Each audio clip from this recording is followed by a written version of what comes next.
Hi guys, it's Miss Waitman and welcome back to my classroom. I know you're not here with me. I wish you were, but since you can't be, I decided to make a video to help you review on some of the skills that you will see on your No Red Ink and on your journal quick writes that you will also do in No Red Ink, and I'll explain those to you. So hopefully you can see some of this behind me. This is not going to be very formal, but I want you to participate at your house if you can. So, first things first, I wanted to tell you a couple of important things that you'll need to know. If for some reason you do have technical difficulties and you can't pull up No Red Ink, or if something happens at home, you don't have online access, I will, at the end of this video, I'm going to kind of record for you what these packets will look like that I'm sending home with students that have chosen that. And that way, if for some reason something happens, you can always do these on paper and send them in that next Monday to school. Or you could, if you have access to Google typing, you could also share that with me through Google, whatever's most comfortable for you. I will tell you, I think these things will go quicker for you that are able to do it online, but both of them will cover identical skills. So another thing I wanted to tell you is that on No Red Ink, I am only doing things that you have learned before. So since those are concepts that you have already done the practices on, we will be doing No Red Ink quizzes. They'll be 20 questions long. I think you'll like that they don't make you do 3 if you get one wrong. You'll have those 20 questions, and at the end, it will allow you to go back in and fix those mistakes if you have any. Hopefully you don't. But if you do have some, you can go back in and fix it. It may not give you credit, but I will. So if you go back in and change those, remember that you can do that and I'm going to count it. On your quick writes, which you are not familiar with in No Red Ink, it's the exact same thing as a journal that we've done in your journal all year long. It's just, it will have a place you click. You will see it on your screen in No Red Ink. You'll click on it and it will pull up your journals. I'm going to read those to you just in a little bit, and then it will show you have to do a paragraph is all I'm requiring on those journals, 75 words in length, which once you start writing you'll see that doesn't take long. It will have a little green bar at the top, and when you've reached your goal, it will show you that your green bar is complete, and that'll be a 100. Now I will tell you, if you're in the middle of typing and you had 2 more really important sentences you wanted to share with me, finish it out. You can have more than 75 words. So don't make it incomplete because you have reached your 75 words. All right. So first things first, let's talk about what your weeks are actually going to look like. All right. Week 1 and week 2, we're going to be doing comma rules. And then I'll show you specifically which ones are on your quiz. But first of all, I just want to give you a quick review on those comma rules. Those are huge when you come to your ACT. I know some of you are taking it this summer, and commas are huge on the ACT. So let's look at some of those rules real quickly. I don't know if you can see this, so I am reading this to you if you can't see it well enough. All right, number 1, the first comma rule we learned is use commas to separate items in a, and I put a blank there, starts with an L, that would be commas in a list or series. All right, an example of that, I want you to visualize this as I read it. Visualize where that comma would go as I'm reading this, okay? Sam loves to eat tacos, comma, pizza, comma, and hamburgers. Obviously, if it's a list of 3 or more, you need commas. Now, we usually go by the rule that conjunction is my stop sign, and you know that, comma and, so I know I'm finished putting commas. However, I have also taught you that when you take your ACT, when you get into college, it is also grammatically acceptable to take out that last comma right before your conjunction. I want you to be familiar with that because you may see both ways on your ACT. They're both correct. So don't ever choose incorrect if you see a comma before that conjunction.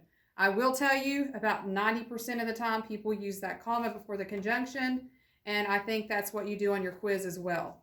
That is what, it'll show you that example, so don't worry. All right, so that's comma rule 1. Comma rule 2, use a comma to separate 2 blank clauses with a conjunction. So what would that be? That would be two independent clauses. What do we mean by independent clause? Two complete thoughts, right? Has to have a subject verb, a subject verb.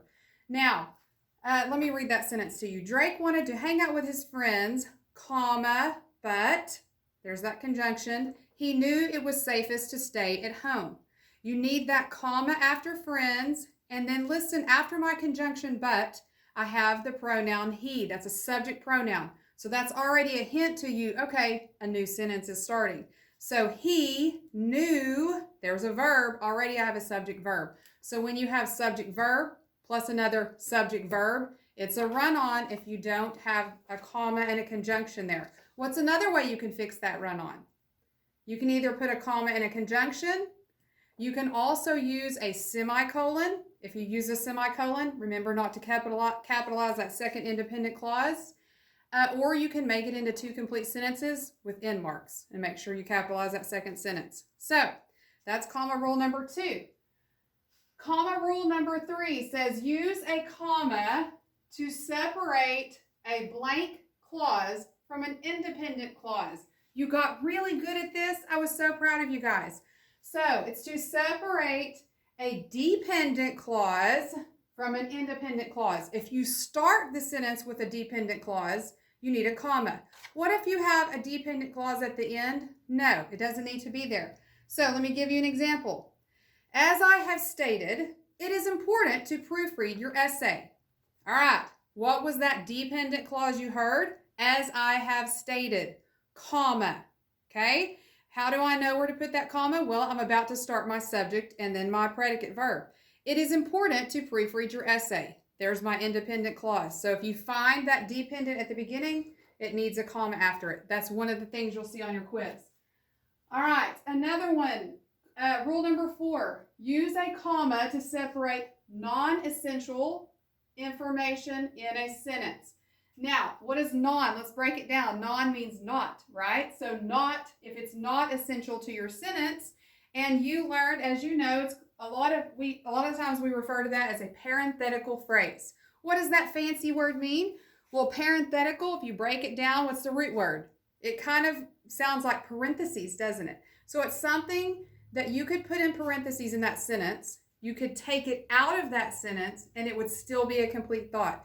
If you have a parenthetical phrase, it needs to be set off by commas. So that's a comma before it, a comma after it. And I was really proud of you guys. They looked much better in your journals and your essays towards the end there. All right, so let me give you an example. Number 4, my mom, the best cook in the world, makes the most amazing apple cobblers. So in this case, a lot of times they will describe that subject. My mom, how did I describe her? The best cook in the world. So because that was a parenthetical phrase, it could be pulled out and I would still have a sentence there. Let me read it to you without it. My mom makes the most amazing apple cobblers. All right, it's still a complete sentence. So that is not essential to the meaning of my sentence. It's little bonus information. So I set it off by commas. All right, another one. Rule number 5. Use a comma to separate a blank from a tag. All right, remember that is a quote from a tag. Remember, a tag can come at the beginning of your sentence or it can come at the end. What is a tag? It's that little piece of information in your sentence that tells us who's speaking. So if I say, Jan replied, I am feeling well. What actually came out of her mouth?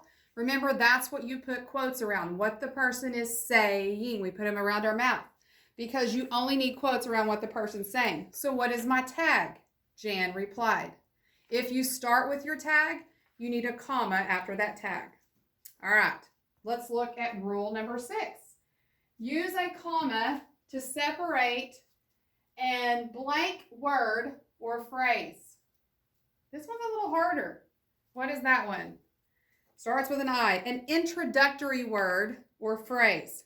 So let me read this sentence to you. If I say, okay, I'll think about it. Did you hear that pause? I have an introductory word, okay, comma, I will think about it. All right, rule number 7, use a comma to separate a city from a state. Now, we've known this one for a long time, but here's where I see mistakes sometimes. If you put a city-state or a city, country, whatever, if you put any of those in the middle of a sentence, remember you put a comma after that state as well. So let me read you the example. Visualize it with me, please. We went to Cincinnati, Ohio for a conference. Where would my commas go? We went to Cincinnati, comma, Ohio. That's my city-state. But since I had information after Ohio, I also need a comma after Ohio. So on your quiz, yes, you will see that rule. Make sure that if the city-state is dropped into the middle of the sentence somewhere, that you also have a comma after that state. So it would look similar to this. Cincinnati, comma, Ohio, comma, for a conference. Just remember that rule, please, because that's one mistake I see sometimes in your writing. All right. Another one, our very last one, is use a comma to separate the day of the week, month, and year. Okay. Here, the main thing to remember is you always want to separate the numbers. The way I think it's easiest to remember is if you give me a full date in a sentence, you want to separate the day from the year. So if I say Jamie left on June 20th, 2019 to go to France, you would have a comma after 20, a comma after 2019 because there's still more information. So a lot of times we end a sentence with a date. So if I just said Jamie left on June 20th, 2019, I would separate that day and year, 20, comma, 2019, period. But if I have extra information in that sentence, yes, you need a comma after that year. So don't forget that. Jamie left on June 20th, 2019, comma, to go to France. That will help you on your quiz. Now, I know if you're like me, I want to know exactly what I need to prepare for my little 20-question quiz. So, of these rules, I did not put all of them in your quiz. So, of these rules, on week 1, you'll want to concentrate on rules 7 and 8. So, that would be your city-state and your commas in a date. On week 2, you're going to concentrate on rules 3 and 6, which were an introductory phrase or word, which also includes with it when you start with, where's 3? When you start with a dependent clause. So those will be your main concepts on weeks 1 and 2. All right, so you have commas for weeks 1 and 2. So what does week 3 look like? Week 3 is rules of capitalization. Now, when it comes to rules of capitalization, there's actually, let me grab it. There's actually a page I made in my packets that I'm going to share with you right now on the phone. I don't know if you can see all these, but I'll try to show them to you. Let me read them to you, and then I'll show it to you. It says, you can use a mnemonic device, which is a phrase that helps people remember information. I love to use these. You probably know this from my classroom. I use a lot of mnemonic devices, kind of like our peel paragraphs for our body paragraphs. There's all kinds of things. There's also one you can use with capitalization to remember those 8 main rules, just like we had 8 comma rules. So this is kind of a silly sentence. 4 queens jumped and danced in purple colored tutus. So you would take that FQJ DIPCT, and that kind of gives you those 8 rules. Let's go over those really quickly. The first one, F is first letter in a sentence. That's pretty basic. I mean, we learned that when we're in first grade, right? All right, probably even in kindergarten. So always capitalize the first letter in a sentence. The Q is quotations. We just talked about quotations a minute ago. After that tag, if I said Jan replied, comma, open quote, remember when that quote is open, that first letter is always capitalized. We treat it like a new sentence. J is job titles. What they mean by job titles is if you put the person's title in front of their name, it is capitalized. If I said, we invited Chairperson Smith to come to the meeting, in that sentence, Chairperson and Smith would be capitalized because that's his job title in front of his name. What if I said we invited Smith, comma, a chairman, comma, to come to the meeting? In that case, you would not need a capital letter because it does not precede his name. So in job titles, that's what it's talking about. I don't even think you'll see that on your quiz, but it's good for you to know. D is days, months, and years. Those are pretty easy. We know to capitalize those. All right, I, the pronoun I. Some of you even have this on your proofreading goals that you wrote for yourself, because I have several kids every year, it seems, that forget to capitalize the pronoun I. And remember, that includes a contraction that you write as well. If I write I'm or I'll, that stands for I am or I will. Those are capitalized as well. However, if you're doing a formal essay, do I put contractions in my formal essay? No. So, but you do need to be aware of that. So capitalize the pronoun I. Proper nouns, remember a proper noun gets a capital letter. If it's just a common any old noun, it doesn't get a capital letter. What do I mean by proper noun? A specific person, place, or thing. If you've specified some particular person's name. If I say Mrs. Waitman, you obviously capitalize it. If I say teacher, it's a common noun. You don't need to capitalize it. All right. Closing a letter. In the close, we did friendly letters very briefly, but we didn't really talk about them a lot. Closing a letter, remember the first word of a closing is always capitalized. So if I say sincerely, comma, sincerely is capitalized. If I say yours truly, comma, yours is capitalized, truly is not. All right, and the last one here is titles of books and movies. Titles, remember this. The easiest way to remember titles is the first word and last word of a title are always capitalized. The words in between are capitalized if they're not a preposition, those little prepositions, or if they're not an article. Remember, articles, a, and the, article. So if you have a, and, or the in the middle of a title, it does not get a capital letter. Now, what if a, and, or the starts the title? Yes, because it's the first word. So first and last words. All right, that's your rules of capitalization. You will see that on week 3. That's a pretty easy quiz. I expect you to do well, no problems. Okay, what will we see on week 4? All right, on weeks 4 and 5, I chose to do these quizzes. I think you got actually did really well with these by the end. They're common misspelled words that homophones that are put in essays and journals all the time and used incorrectly. Now, the week 4 is going to be there, and there. Remember, T-H-E-I-R, I don't own it, someone else does. So it's T-H-E-I-R, it shows ownership. We went to their house. Whose house? Their house. So it's the one spelled with an I if I don't own it, someone else does. Okay, there, T-H-E-R-E. Remember I told you to think of the word where, W-H-E-R-E. So again, it's the E-R-E ending. So there is like where. She sat the glass over there, T-H-E-R-E. All right, and the last one is the contraction there. It's the only one that has an apostrophe in it, T-H-E-Y apostrophe R-E. Remember, if you can plug in they are and it makes sense, you need the contraction form. You did really well with these, so I expect you to do well on that quiz. The next one that I see misused probably more, I would say more so than almost any word in journals or essays is to, and to. T-O, remember, is that little preposition. He went to the farm, right? It shows movement. He went to the farm. She went to her house. So, T-O is always going to start off a prepositional phrase. Now, how do I know when to use T-O-O? Well, if you can put the word also in that sentence where you see T-O-O, you need the T-O-O.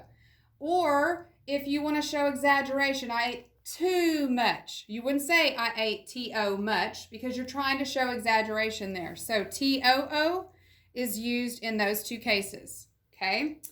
The last one is obvious. It is the number 2, T-W-O. I don't really see a problem there, but T-O and T-O-O get mixed up quite a bit. So that will be for week 5.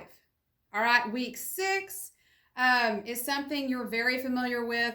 You do a really good job of this. Subject-verb agreement. This can get challenging sometimes when you have multiple words in that subject, different things. But for the most part, pick the word that makes sense. If I said, let's make up one. She is running the race. I wouldn't say she are, because if she is singular, I need a singular verb.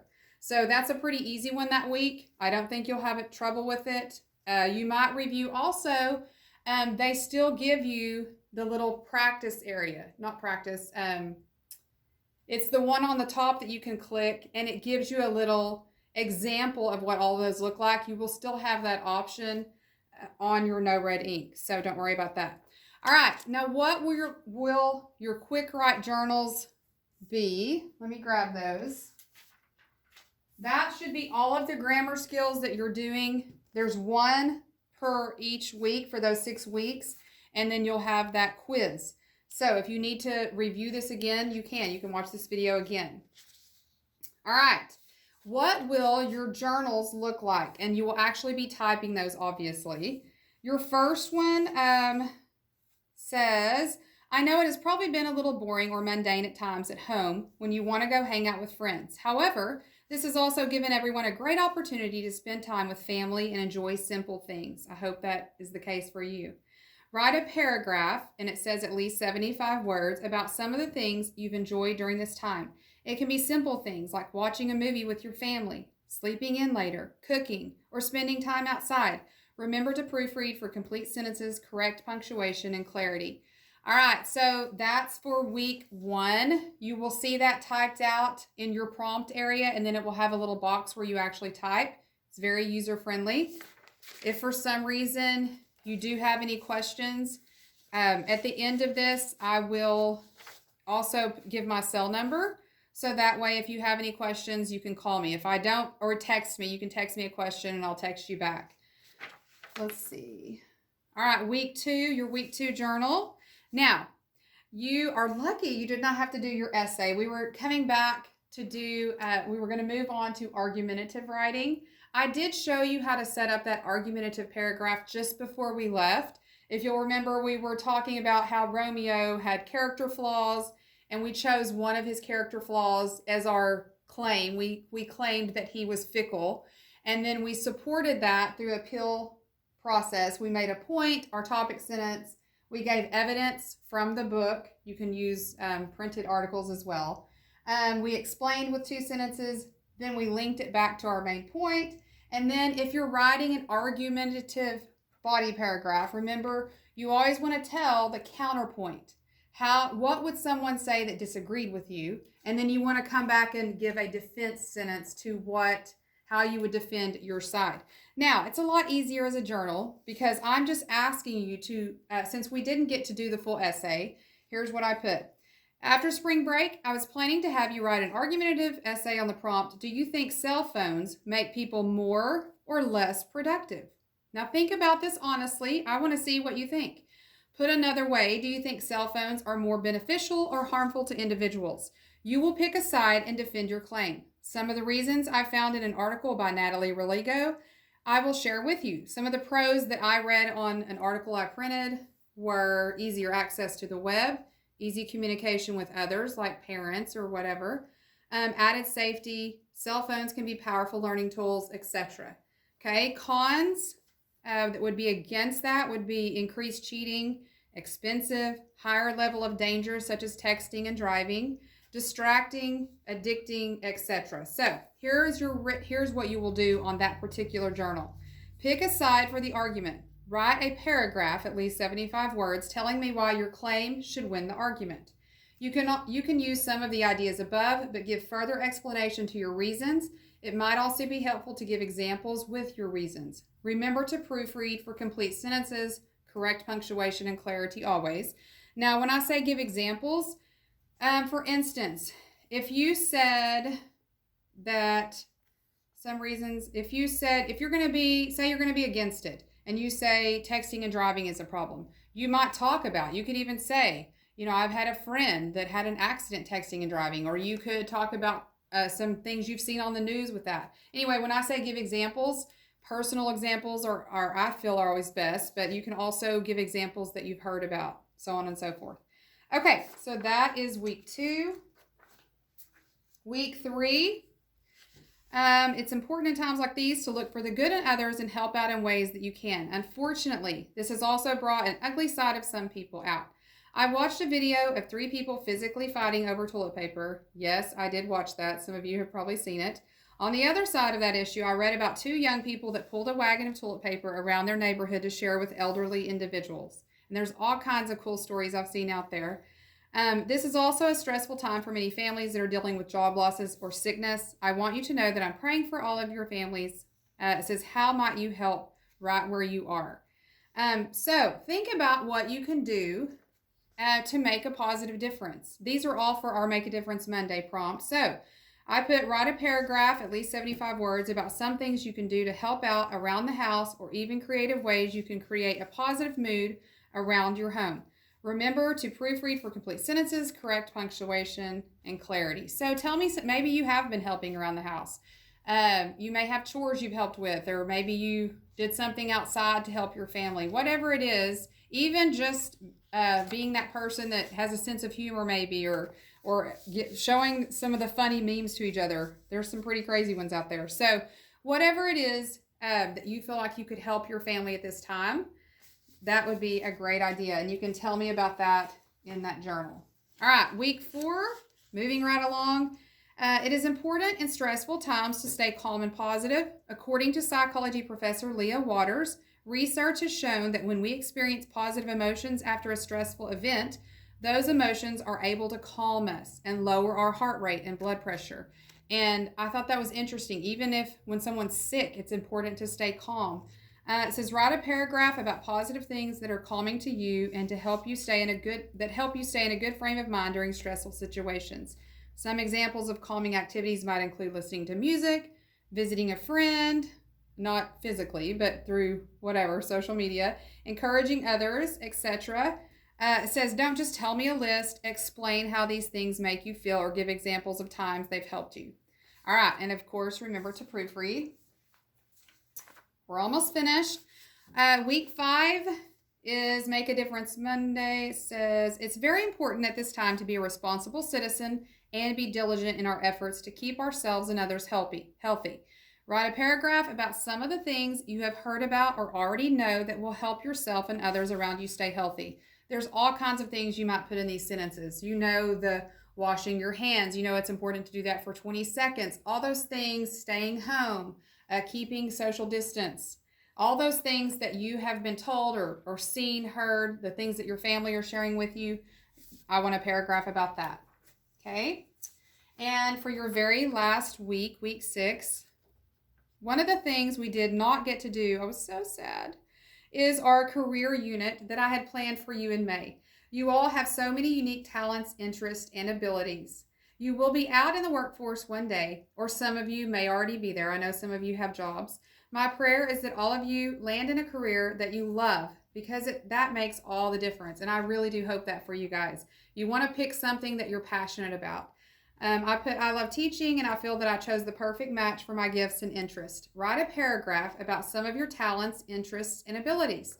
It's okay to brag on yourself here. Sometimes we're hesitant to say good things about ourselves, but in this paragraph, I want to hear that about you. Some gifts or interests that you may point out could be creativity, great work ethic, technology, artistic, or maybe you're strong in a particular school subject. You could also give examples of how you've shined in these areas. At the close of this paragraph, tell me a career that may interest you or allow you to use those particular gifts. Remember to proofread, of course. But I know that, as a freshman, you may not already know what you want to do with the rest of your life. A lot of people graduate and don't know for sure. But you can at least tell me some things that you feel are gifts that you have or are interests that you have. So that's what that last one is about. I will miss you guys so much. And please come see me next year. I did tell you that at the close of this video, I'm going to show you the work. If you need to, that way, if you for some reason have technical difficulties, you can actually give me this via paper or Google if that's still an option, whatever. So I am going to show you all that. But I wanted to tell you that I'm really proud of the efforts that everybody is making. The teachers, students, everyone is pulling together, and we are going to get through this and be stronger on the other side of this. So I know we're going to be able to finish strong, even though I don't get to see your lovely faces all the time. All right, I'm going to switch this over and show you, if I can. Hello. Okay. How about I do this? I will make that one a separate, I'll make that one a separate link for you in case you need it, because really and truthfully, some of you may not need it anyhow. So I'll make that a separate link that if you do get stuck and need a paper or pencil activity, you'll have it. I'll make that a different video. All right, love you guys. See you next year.